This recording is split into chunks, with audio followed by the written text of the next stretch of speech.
Welcome to જય માનપણા kitchen. હું લાબી આહિર આપશોને મારા જય દ્વારકાધીશ. તો જ્યારે પણ ચોમાસાની ઋતુ આવે એટલે આપણે મકાઈમાંથી કંઈક નવું બનાવી અને ખાવાનું મન થાય. તો આજે હું તમારી સાથે શેર કરીશ ફક્ત 5 જ મિનિટમાં બની જતો એવો મકાઈનો નવો નાસ્તો. તો આ મકાઈમાંથી આપણે નથી આજે મકાઈની ટીકી બનાવવાની, નથી મકાઈનો ચેવડો બનાવવાનો કે નથી મકાઈના ભજીયા બનાવવાના. આપણે શું બનાવવાનું છે તે આગળ જોઈશું. તો તમે ચોક્કસથી વિડીયોમાં એન્ડ સુધી બનાવી રહેજો, તો જ તમને પૂરેપૂરી માહિતી મળશે.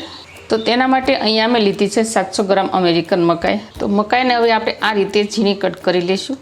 તો વિડીયો શરૂ કરતાં પહેલાં મારી તમને નિવેદન છે કે હજી સુધી તમે મારી ચેનલને સબસ્ક્રાઈબ ન કરી તો પ્લીઝ જય માનપણા કિચનને સબસ્ક્રાઈબ કરી દેજો, વિડીયોને એક લાઈક જરૂર કરજો અને બાજુમાં રહેલી ઘંટડી દબાવી દેજો જેથી.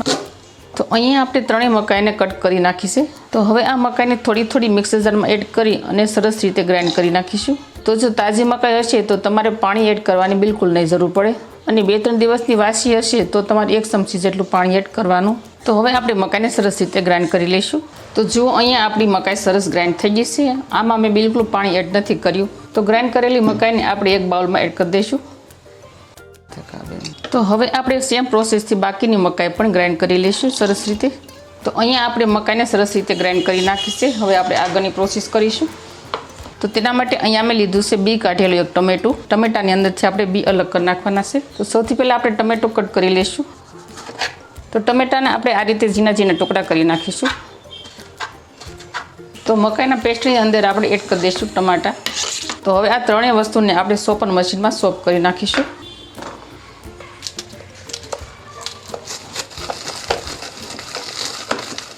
તો જો અહીંયા આપણે ત્રણેય વસ્તુને સોપ કરી નાખી છે અને આપણે ડાયરેક્ટલી બાઉલમાં એડ કરી દઈશું. હવે આપણે થોડા બીજા વેજીટેબલ લઈ લઈશું. તો અહીંયા મેં 2 નંગ છીણેલું ગાજર લીધું છે, તે આપણે એડ કરી દઈશું. એક નાનું કેપ્સિકમને આ રીતે કટ કરી નાખ્યું હતું, તે આપણે એડ કરી દઈશું. 2 મીડિયમ કાંદાને પણ ઝીણા ટુકડા કરી નાખ્યા હતા. જો આ રીતે એકદમ ઝીણા કટ કરવાના છે, મોટા કટ નથી કરવાના. જુઓ તમે જોઈ શકો છો, તેને આપણે એડ કરી દઈશું. તમે જો ડુંગળી ન ખાતા હોય તો તમે સ્કીપ પણ કરી શકો છો. તો તમે આની અંદર ગમે તે તમારા મનપસંદ વેજીટેબલ એડ કરી શકો છો. તો હવે આપણે થોડા રૂટિંગ મસાલા લઈ લઈશું. તો સૌથી પહેલાં લઈ લઈશું આપણે 1 ચમચી આખું જીરું, તે એડ કરી દઈશું. 5 ચમચી શેકેલો જીરું અને મરીનો પાવડર લઈ લઈશું. આનાથી ટેસ્ટ બહુ સરસ આવે. અને તમે જો આની જગ્યાએ ગરમ મસાલો પણ લઈ શકો છો. 5 ચમચી હિંગ એડ કરી દઈશું. 1 ચમચી ધાણા જીરું પાવડર એડ કરી દઈશું. 1 ચમચી હળદર પાવડર એડ કરી દઈશું. 1 ચમચી લાલ મરચું પાવડર એડ કરી દઈશું. અને ટેસ્ટી બનાવવા માટે લઈ લઈશું આપણે આમચૂર પાવડર. તમારી પાસે જો આમચૂર પાવડર ન હોય તો તમે આમચૂર પાવડરની જગ્યાએ દહીં પણ એડ કરી શકો છો. થોડા લીલા ધાણા એડ કરી દઈશું. તો ત્યારબાદ આપણે બાઇન્ડિંગ માટે લઈ લઈશું 1 કપ ચણાનો લોટ. તો તમે આની અંદર ચોખાનો લોટ પણ ઉમેરી શકો છો. હવે આપણે બધા જ ઇન્ગ્રીડિયન્ટ્સને સરસ રીતે મિક્સ કરી દઈશું. પહેલાં સરખી રીતે આપણે મિક્સ કરી દેવાના. પછી જો આપણે જેમ પાણીની જરૂર પડશે તે રીતે પાણી એડ કરીશું. તો અહીંયા આપણે બધા જ ઇન્ગ્રીડિયન્ટ સરસ રીતે મિક્સ કરી દીધા છે. તો હવે આપણે જે કપથી ચણાનો લોટ લીધો હતો એ જ કપમાં આપણે અડધો કપ પાણી લઈ લઈશું. પાણી પહેલાં આપણે થોડું એડ કરી દઈશું. તો અહીંયા આપણે ટોટલી અડધા કપ પાણીની જરૂર પડી છે. તો હવે આપણે લાસ્ટમાં મીઠું એડ કરી દઈશું. તો જો અહીંયા આપણે નાસ્તા માટેનું બેટર કરી નાખ્યું છે તૈયાર. આપણે આ રીતની કન્સિસ્ટન્સી રાખવાની છે નાસ્તા માટેની. જુઓ તમે જોઈ શકો છો.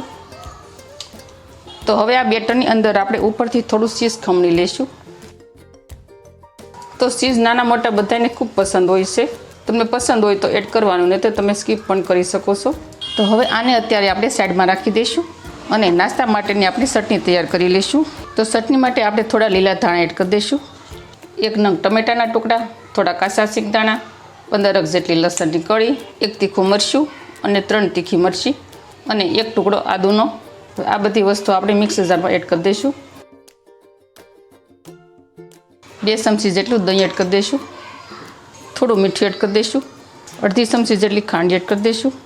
થોડું પાણી એડ કરી દઈશું, 3-4 ચમચી જેટલું, અને સરસ રીતે ગ્રાઇન્ડ કરી નાખીશું. તો અહીંયા આપણી નાસ્તા માટેની સરસ મજાની ચટણી થઈ ગઈ છે તૈયાર. હવે આને આપણે બીજા બાઉલમાં ટ્રાન્સફર કરી લઈશું. આ ચટણીને તમે સવારે ભાખરી સાથે પણ ખાઈ શકો, રોટલી સાથે પણ ખાઈ શકો છો. બહુ સરસ લાગે. તો હવે ચટણીને પણ આપણે સાઈડમાં રાખી દઈશું અને આગળની પ્રોસેસ કરીશું. તો તેના માટે જઈશું ગેસ તરફ. ગેસ ઓન કરી દઈશું. ગેસની ફ્લેમ મીડિયમ રાખીશું. ગેસ પર આપણે પેન રાખી દઈશું. તમે આ નાસ્તો તવા પર બનાવી શકો છો અથવા તો મોટી નોનસ્ટિકની પેન આવે છે તેમાં પણ બનાવી શકો છો.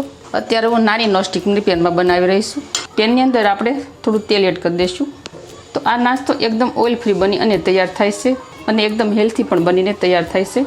પેનની અંદર આપણે બેટર એડ કરી દઈશું.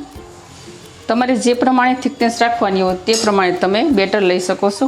અત્યારે હું એકદમ મીડિયમ થિકનેસ રાખું છું, વધારે પડતું જાડી નથી રાખતી, કેમ કે આ નાસ્તો થોડો પતલો જ હોય છે. તો તમારે જો આને લોખંડના પેનમાં બનાવવાના હોય અને ઇઝીલી રીતે પુડલા ન ઉસકે તો તમે 3 ચમચી જેટલો ઘઉંનો ઝીણો લોટ પણ એડ કરી શકો છો. જો આ રીતે આપણે એકદમ પતલી થિકનેસ રાખવાની છે. તો આ રીતે આપણે નાસ્તાને પેનમાંથી રિમૂવ કરી નાખીશું અને આ નાસ્તો ઉપરથી સૂખા જેવો લાગવા મળે ત્યારબાદ તેને પલટાવી લેવાનો હળવા હાથે. જુઓ કેટલો સરસ નાસ્તાનો કલર આવ્યો છે. તો તમે પણ આ નાસ્તો ચોક્કસથી બનાવજો, બહુ સરસ ટેસ્ટી લાગશે. તો જો આ રીતે આપણે ચમચા વડે જોઈ લેવાનું બીજી સાઈડ કૂક થઈ ગયો છે કે નહીં. જુઓ સરસ રીતે કૂક થઈ ગયો છે. હવે આ નાસ્તાને આપણે ડાયરેક્ટલી પ્લેટમાં લઈ લઈશું. જુઓ બન્યો છે ને સરસ મજાનો. હવે આપણે સેમ પ્રોસેસથી બીજો નાસ્તો પણ બનાવી લઈશું. તો જુઓ અહીંયા આપણા પરફેક્ટલી સ્વીટકોર્ન પુડલા બની અને થઈ જશે તૈયાર. તો તમે પણ આ રીતે પુડલા બનાવજો, બહુ સરસ ટેસ્ટી લાગશે અને ચોમાસામાં તો ખૂબ ખાવાની મજા પડે છે. જુઓ બહુ સરસ સોફ્ટ બન્યા છે ને. તો આ પુડલાને તમે ગ્રીન ચટણી સાથે ખાશો ને તો ખાવાની ખૂબ મજા પડશે. તો મારી આવી જ નવી રેસીપીઓ શીખવા માટે જય માનપુણા કિચનને સબસ્ક્રાઈબ કરી દેજો. વિડીયોને એક લાઈક જરૂર કરજો અને ફ્રેન્ડ અને ફેમિલીમાં વધુને વધુ શેર કરજો. આવજો, ફરી મળીશું આવી નવી રેસીપીઓ સાથે. ત્યાં સુધી થેન્ક યુ. જય દ્વારકાધીશ, જય સિયારામ, ધન્યવાદ.